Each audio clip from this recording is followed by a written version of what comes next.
برنامه قبلی داستان نوید و نوشین رو گفتیم، زن و شوهری که دور از هم زندگی میکردن، یکی تو انگلیس و یکی تو ایران، و همینطور داستان زندگی بطنی و امیل که زن 21 ساله توی امریکا و شوهرش توی افغانستان.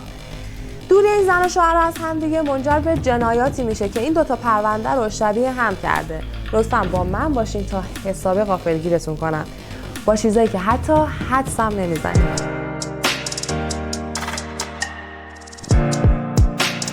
دوستای عزیز سلام، امیدوارم که حالتون خیلی خوب باشه. بهتون خوش آمد میگم و میدونم که منتظرین تا زودتر ادامه پرونده قسمت قبل رو بگم. خودم هم خیلی مشتاقم چون این قسمت حسابی جذاب و نفسگیره.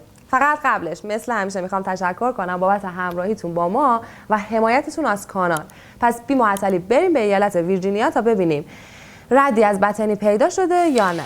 تو قسمت قبل به اینجا رسیدیم که خانواده بطنی بعد از 3 هفته گم شدن دخترشون رو به پلیس خبر دادن. پلیس متوجه شد که به اندازه کافی زمان رو از دست داده، بنابراین باید جستجو رو سریعتر شروع کنه. طبق تحقیقات بطنی از 29 ژانویه، یعنی فردای برگشتنش از سفر، دیگه از تلفن همراه و کارت‌های اعتباریش استفاده نکرده بود. سر کلاساش حاضر نشده بود و حتی نرفته بود به رستوران محل کارش. تو بیمارستان اطراف هم معاینه نشده بود و از اونجایی که پاسپورتش توی خونه بود معلوم بود که از کشور هم خارج نشده. هیچ نشونه‌ای از ورود اجباری یا درگیری تو آپارتمان وجود نداشت و وسایلش کاملا سر جاشون بودن. پس قصد رفتن به جایی هم نداشته. تو ماشینش هم چیزی پیدا نشد که علامت هشداری باشه یا سر نخی. واحدهای گشت به همراه سگ‌ها و غواص‌ها و حتی FBI شروع به جستجو می‌کنند. جستجوهای بی‌نتیجه و ناامید کننده. طبق تحقیقات پلیس امیل آخرین کسی بود که بطنی رو دیده بود.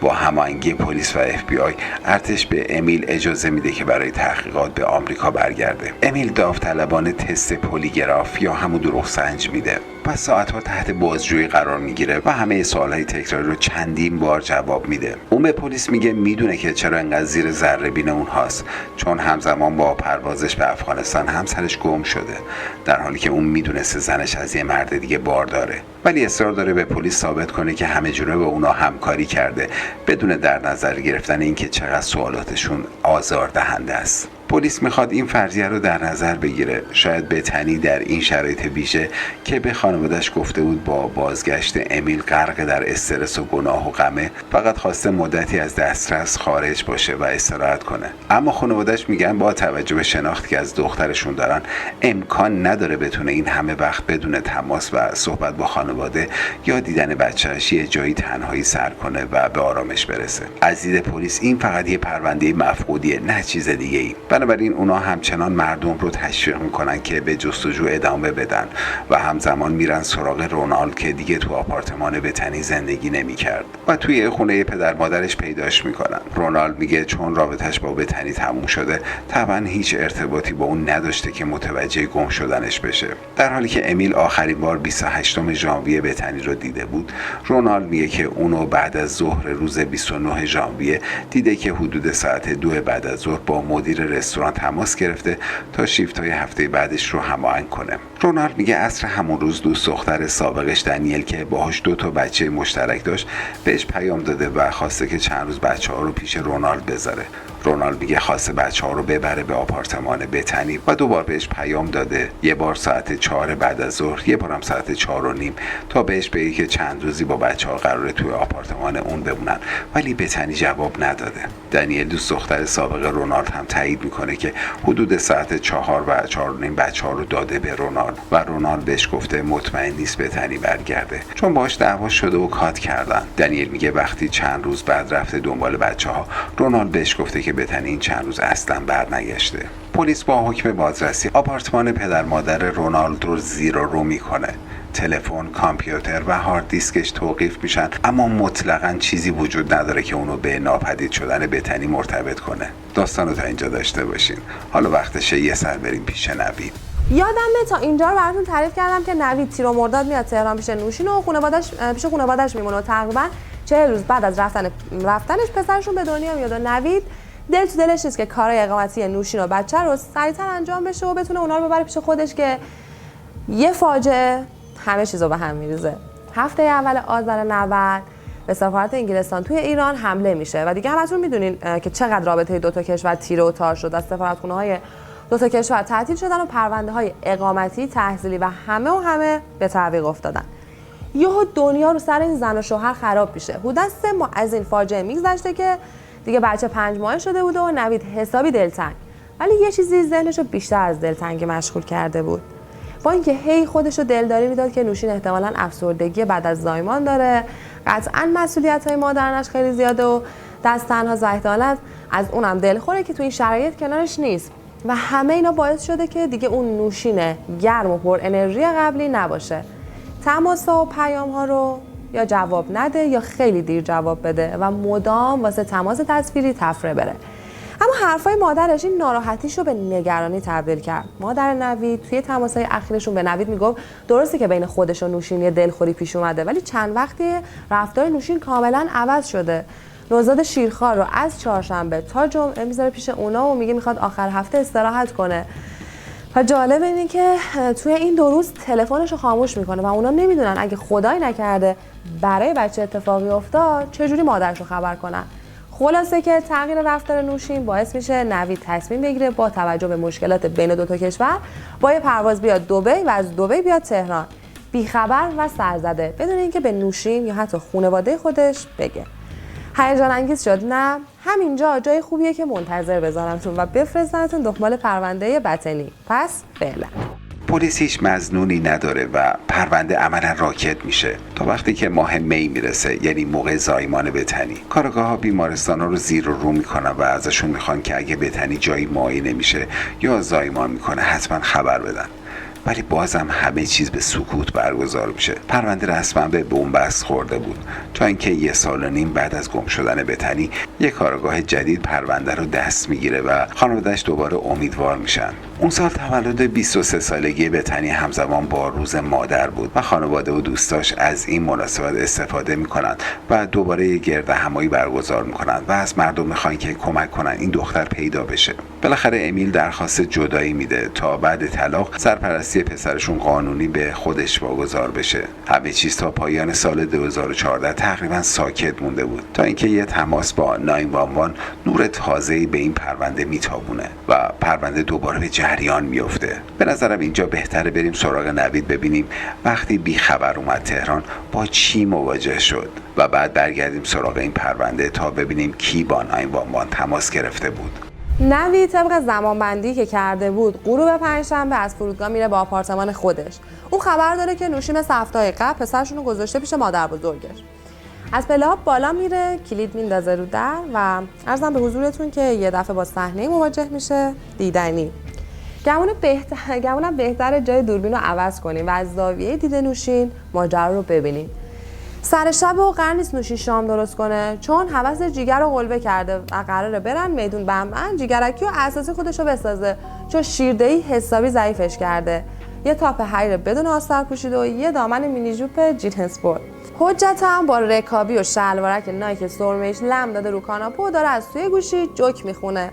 نوشین با یه کاسه ماست و خیار از آشپزخونه میاد بیرون که یهو در باز میشه و نوید با چمدون میاد تو که نه، اول همون دفعه در خشکش میزنه، یعنی همه خشکشون میزنه که نوشین زودتر از اون تا مرد خودشو جمع جور میکنه و میپره بغل شوهرش و سلام و خوش آمد و معرفی حجت مرحبی بدنسازیشو چه خوب کردی اومدی و عجب سورپرایز جذابی و نمیدونستم اهل شیطنتایی و خلاصه هر چیز دور میزنه که جمعش کنه، انگار اصلا جمع شدنی نیست و 2 مرد مثل 2 گربه نر زل میزنن تو چشای هم و هر کدوم منتظره اون یکی دومشو بذاره رو کولش و از قلمروش بره بیرون.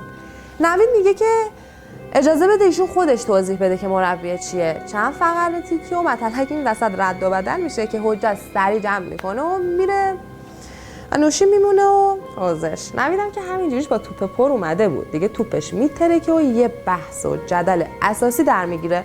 نوشین میزنه زیر گریه و میگه به خاطر افسردگی بعد از زایمان با توصیه پزشکش شروع کرده به ورزش جدی و حجت مربی یکی از دوستاشه که کلی هم براش زحمت کشیده و اون امشب برای تشکر دعوتش کرده، ولی نوع پوشش نوشین و یه میز پر از مزه و شراب و عرق نوید رو متقاعد نمیکنه. نوشین میافته به قسم خوردن که حتی یه بار هم دست این مرد بهش نخورده و نوید به زودی شرمنده میشه بابت این قضاوت عجولانه. تا نوشین با لوندی و دلبری نوید رو آروم کنه، بریم سراغ اون یکی پرونده که ببینیم بعد از 3 سال کی زنگ زد به 911. ساعت 2 نصف شب 12 نوامبر سال 2014 یه زن به اسم ویکی تو کارولینای شمالی زنگ میزنه به پلیس و میگه وقتی دوست پسرش بهش حمله کرده برای دفاع از خودش 2 بار بهش شلیک کرده. گویا دوست پسر دنبالش کرده و موهاشو گرفته بود و گردنشو فشار میداده که از 2 جا شکسته و بعد شروع کرده به مشت زدن و گاز گرفتن، ولی ویکی موفق شده اسلحه‌اش رو بگیره و 2 بار بهش شلیک کنه. اما مرد اسلحه رو دوباره از چنگش در میاره و وقتی ویکی به طرف خونه همسایه فرار میکرده 3 بار بهش شلیک کرده بوده که همسایه‌ها به موقع اونو کشته بودن تو خونه و در رو قفل کرده بودن. داستان خیلی جالب شد. دوست پسر ویکی کسی نیست جز رونالد که پلیس اونو دستگیر میکنه و متهم میشه به اقدام به قتل و بهش 6 سال حبس میدن و قرار میشه بعد از آزادی دیپورتش کنن به بولیوی. ویکی به پلیس میگه که رونالد قبلا هم اونو کتک زده بود و حتی 2 بار خواسته بوده خفش کنه و همیشه تهدیدش میکرده که به پلیس چیزی نگه، چون میگفته بلده و میتونه خیلی راحت آدما رو سر به نیست کنه. ویکی که گردنش از 2 جا شکسته بود و یه چشمش رو از دست داده بود تمام تلاشش رو میکنه به خانواده بتنی کمک کنه تا پرونده رو به جریان بندازن و میگه مطمئنم که رونالد یه بلایی سر دخترشون آورده. پلیس توی تحقیقاتش متوجه میشه که رونالد قبل از آشنایی با ویکی دوست دختر دیگه هم داشته به اسم آوریل که یه بار توی دعوا با خشونت از پله هولش داده بود و وسایلش رو ریخته بود بیرون، ولی در نهایت با پرداخت $2500 غرامت بهش قضیه فیصله پیدا کرده بود. پلیس با رونالد صحبت میکنه ولی اون فقط فحاشی میکنه و میگه ربطی به گم شدن بتنی نداره. پرونده دوباره به بنبست میخوره و چندین سال میگذره تا سال 2020 که بالاخره 6 سال حبس رونالد تموم میشه. ولی کارگاهان سرنخ‌هایی پیدا کرده بودن که بتونن اونو محاکمه کنن. موافقین اینجا یه خبری از نوشین و نوید بگیریم که اصلا اوضاعشون خوب پیش میره یا نه؟ نوشین بالاخره میتونه از اون شب فاجعه آمیز بگذره و نوید رو تا حدودی آروم کنه، ولی هر دو میدونن که شرایط خوب نیست. تو این مدت حجت که حسابی از نوشین شاکی شده بوده ازش فاصله میگیره، چون نوشین بهش گفته بوده در شرف طلاق و اصلا با نوید رابطه ندارن. حدوداً 3 هفته از اومدن نوید گذشته بود و اونا مثلا به عنوان زن و شوهر داشتن با فامیل رفت و آمد میکردن و کنار هم پدر و مادر بودن رو تجربه میکردن. ولی نوشین هیچ جوره از فکر حجت بیرون نمیومد و هر جوری مقایسه میکرد از نظر اون حجت امتیازهای بیشتری نسبت به نوید داشت. حجت 2 تا باشگاه بدنسازی نسبتاً معروف توی کرج داشت و وضع مالیش قابل قیاس نبود با نوید و البته قدرت بدنی و توانایی جسمی و جنسی هم که بماند. حجت هم مثل خودش اهل دل و خوشگذرون بود و یه ویلا تو کردان داشت و یه آپارتمان تو کیش. خلاصه که این مقایسه ها باعث میشه نوشین به حجت بگه تا حامله است و تا نوید نرفته توافقی ازش جدا میشه. حجت بچه رو گردن نمیگیره و میگه اونجوری که تو اون شب با لوندی خودت انداختی بغل نوید و خوش آمد گفتی، اگه منم خودمو انداخته بودم بغل نوید جون فردا صبحش حامله بودم ازش. نوشین میگه مرد حسابی، اون بوست و بغل که بازی بود. بعدشم نوید 3 هفته است اومده، من 2 ماهه بار دارم، حتی میدونم مال کدوم شبه که با هم بودیم. حجت میگه بچه رو بنداز و خیال خودت راحت کن، ولی نوشین میگه من 6-7 ماهه که زایمان کردم و دکتر بهم گفته کورتاژ برات خطرناکه. ماجرای بچه واسه حجت میشه قوز بالا قوز. چند روز بعد نوشین زنگ میزنه و میگه فردا نوید واسه یه کار 2 روز میره شهرستان، بیا همو ببینیم که خیلی دلتنگتم. حجت میگه بیا کرج تا بریم ویلای کردان. حجت توی فکر بوده که خودش از شر بچه خلاص کنه، چون پای اعتبار و آبروش تو کرج در میونه. واسه همین به یکی از دوستاش که پرستار بود میگه یه دکتر زنان واسه من جور کن و هر چقدر پول میخواد بهش بده که فقط فردا بیاد این دختره رو کورتاژ کنه و تمام. پرستاره میگه سخت بچه که کاری نداره، خودم 100 بار کنار دست دکتر دیدم، پولشو بده کاریت هم نباشه. فرداش که نوشین میاد خونه، اول حجت با یه نوشیدنی گیج و بیحالش میکنه، بعد پرستار از اتاق میاد بیرون، بیهوشی تزریق میکنه و شروع میکنه با کورتاژ و تراشیدن. ولی از اونجایی که نوشین اصلا حامله نبوده و دروغ گفته بود تا حجت رو نگه داره، پرستار هرچی میتراشه بچه بیرون نمیاد و یه دفعه میبینه خونریزی نوشین رو نمیتونه بند بیاره. شال رو سرش رو برمیداره و به حجت میگه این خونریزی طبیعیه و تا 20 دقیقه دیگه بند میاد و دستمزدش هم تمام و کمال میگیره و میزنه به چاک و حجت رو میذاره با یه زن نیمه جون رو دستش. تا من نفسی تازه کنم بریم ببینیم بالاخره رونالد کوتاه میاد و میگه چه اتفاقی واسه بطنی افتاده. رونالد تو اولین دادگاه ادعای بیگناهی میکنه. این ماجرا 3 سال طول میکشه تا بالاخره دقیقاً 12 سال و 1 روز بعد از گم شدن بتنی رونالد اعتراف میکنه که اون از توی آپارتمان با هم دعوا کرده بودن و بتنی رو هول داده که سرش خورده به تاقچه و بلافاصله مرده بوده و انداخته بود تو ماشین فشرده سازی زباله تو همون مجتمع. این اعتراف باعث میشه رونالد به جرم قتل غیر عمد به 40 سال زندان محکوم بشه. حدوداً 2 ساعت بعد از رفتن پرستار حجت ببینه نوشین به هوش که نیومد، هیچ خونریزیش هم بند نمیاد. چند باری به پرستار زنگ میزنه که تلفنش خاموشه. نوشین رو میذاره رو صندلی عقب ماشین که ببرتش بیمارستان. جلوی اولین بیمارستان یه ماشین پلیس وایساده بود. وقتی هم میخواد کنار بیمارستان بعدی پارک کنه میبینه 2-3 تا از بچهای باشگاه اونجان. کلا تصمیم میگیره بره یه بیمارستان خارج از کرج. ولی وقتی میرسه و میخواد نوشین رو بیاره بیرون متوجه میشه که نوشین نفس نمیکشه و انگار 100 ساله که مرده. حجت دستپاچه برمیگرده و یه جایی از جاده میزنه تو خاکی و جسد رو میندازه بیرون و یه گالون بنزین میریزه روش و فندک و فرار. توی فردیس ماشین رو میبره کارواش. مسئول کارواش که ماشین رو غرق خون میبینه به حجت میگه طبق دستور پلیس ما باید به خاطر وجود خون داخل ماشین به پلیس گزارش بدیم. حجت میگه دوستم تصادف کرده بود و رسوندمش بیمارستان. این خونریزی پای رفیقمه. بشور جون مادرت که حالم خیلی خرابه و رفیقم تو اتاق عمل و باید زودتر برم بیمارستان. اونا میگن ما موظفیم به پلیس خبر بدیم. شما هم همین داستانی که میگی رو خودت برای پلیس تعریف کن. حجت هم میگه باشه حله. ولی قبل از اینکه کارگرا کارشون رو شروع کنن سوار ماشینش میشه و در رو.